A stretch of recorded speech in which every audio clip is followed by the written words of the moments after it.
वहीद साहब ने मुझे कहा कि ये मेज़ साफ कर दो। वहीद साहब की उम्र तकरीबन 43 साल थी। उनकी बीवी जो कि बैंक में काम करती थी घर में नहीं थी, वो बिल्कुल अकेले थे। उनके बेटे जो कि कॉलेज पढ़ते थे कॉलेज जा चुके थे। वहीद साहब जो कि एक शॉप पर काम करते थे, उनके मुलाजिम दुकान पर होते हैं, आज वो घर पर ही थे। उन्होंने मुझे बुलाया और कहा कि ये टेबल साफ कर दो। मैं जैसे ही टेबल साफ करने के लिए आई, मेरे कपड़े गीले थे क्योंकि मैंने अभी कपड़े धोए थे और बहुत कुछ नजर आ रहा था। वो बड़े ही गौर से मेरी तरफ देख रहे थे क्योंकि टेबल बिल्कुल वहीद साहब के पास था। मैं जैसे ही टेबल साफ करने के लिए झुकी तो उन्होंने अपना हाथ बढ़ाकर मेरा हाथ पकड़ लिया। मुझे काफी अजीब लगा। मैंने कहा कि अंकल ये आप क्या कर रहे हैं, क्योंकि अभी तक मेरी शादी नहीं हुई थी। मेरे घर वालों ने मुझे मजबूरन इस घर में काम करने को कहा था। मैं तो बहुत ही ज्यादा परेशान हो गई। मैंने कभी भी नहीं सोचा था कि वहीद अंकल इस तरह मेरा हाथ पकड़ लेंगे। मैंने अपना हाथ छड़ाने की कोशिश की। मैंने कहा कि अंकल ये क्या कर रहे हैं, क्योंकि मेरी उम्र तकरीबन 15 साल थी और इस तरह का मैंने कभी भी कोई काम नहीं किया था। ये अब मेरे लिए काफी अजीब था।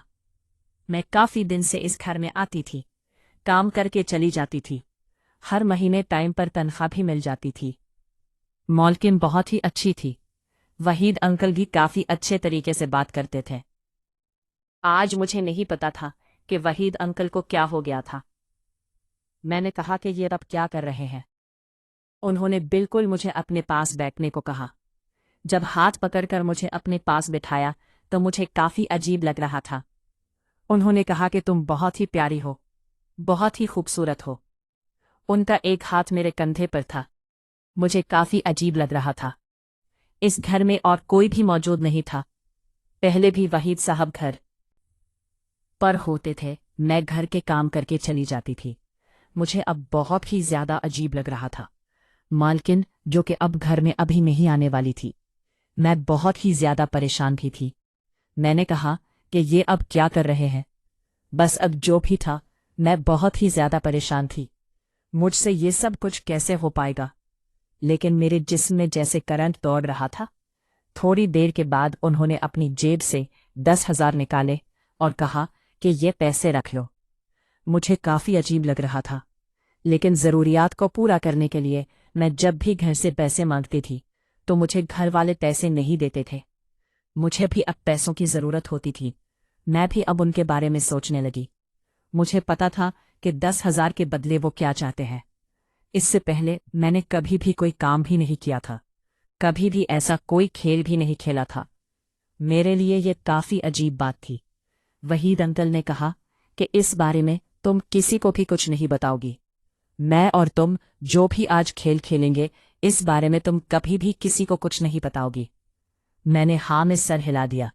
मैंने कहा कि वहीद अंकल, मैंने कभी भी ऐसा कोई काम नहीं किया। मुझे इस खेल में परेशानी होगी, नहीं तुम्हें किसी किस्म की कोई परेशानी होने वाली नहीं। मैं अब उनकी बात मान चुकी थी। अब उन्होंने मुझे खेलने को कहा। मुझे जब हिस्से की तरफ इशारा किया तो मुझे काफी अजीब लग रहा था, क्योंकि मुझे पता था कि ये सही तौर पर मुझसे नहीं खेला जाएगा। कैसे ये सब कुछ करूंगी। मैं बिल्कुल इनके पाँव के पास बैठ गई, क्योंकि उन्होंने मुझे बैठने को इशारा किया तो मैं अब उनकी बात तो मान चुकी थी। जो भी है, मुझे अब उनकी बात तो माननी ही थी। थोड़ी देर के बाद काफी अच्छे तरीके से उन्होंने मुझे खेलने को कहा।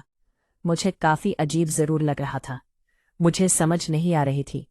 लेकिन जब उन्होंने अपने मोबाइल से एक छोटी सी वीडियो दिखा आई तो अब कहा कि इस तरह तुम्हें खेलना है। मैं अब इसी तरह से खेलने लगी। अब जैसे मैंने खेलना शुरू किया, मुझे पता था कि अब जब तक इनका काम मुकम्मल नहीं होगा तब तक मुझे यहाँ से वो नहीं जाने देंगे। इसलिए मैं काफी अच्छे तरीके से खेलकर ये साबित करना चाहती थी कि ये खेल मुकम्मल हो जाएगा। थोड़ी देर के बाद मैं काफी अच्छे तरीके से खेल रही थी। उन्होंने मुझे मना कर दिया। मुझे समझ आ चुकी थी कि वो कहीं थक ना जाए। उन्होंने मुझे अच्छी सी पोजीशन बनाने को कहा। मैं पोजीशन बनाकर उसे दे चुकी थी। अब मुझे समझ नहीं आ रही थी कि क्या होगा। क्या ये सब कुछ मुझसे हो पाएगा या नहीं। डर बहुत ज्यादा लग रहा था। थोड़ी देर के बाद उन्होंने काफी अच्छे तरीके से खेलने की कोशिश की, लेकिन सही तौर पर हो नहीं पाया क्योंकि मैं अपनी पोजीशन में नहीं थी। मैंने बिल्कुल पोजीशन छोड़ दी थी, बिल्कुल साइड पर हो गई। उन्होंने कहा कि तुम ऐसे ही डर रही हो, आओ तो सही। एक बार फिर मैं उनके पास आ गई। थोड़ी देर के बाद उन्होंने काफी अच्छे तरीके से कोशिश की और वो अपनी मंजिल को पा चुके थे। मेरी आंखों में आंसू थे क्योंकि मैंने कभी भी ऐसा कोई खेल नहीं खेला था। बहुत ही ज्यादा परेशानी थी। वो अपने तरीके से खेल रहे थे और बहुत ही ज्यादा खुश थे। वो जैसे जैसे खेल रहे थे उनके चेहरे से खुशी साफ नजर आ रही थी क्योंकि वो मुझे 10,000 दे चुके थे। 10,000 कम नहीं थे, इसलिए ये परेशानी उसके बराबर शायद इतनी ज्यादा भी नहीं थी। थोड़ी देर के बाद मुझे भी अच्छा लगने लगा। अब मेरी वहीद अंकल से दोस्ती हो चुकी थी। वहीद अंकल जब भी घर में अकेले होते तो मुझे पैसे देते और इस तरह हमारे बीच एक ताल्लुक बन चुका था।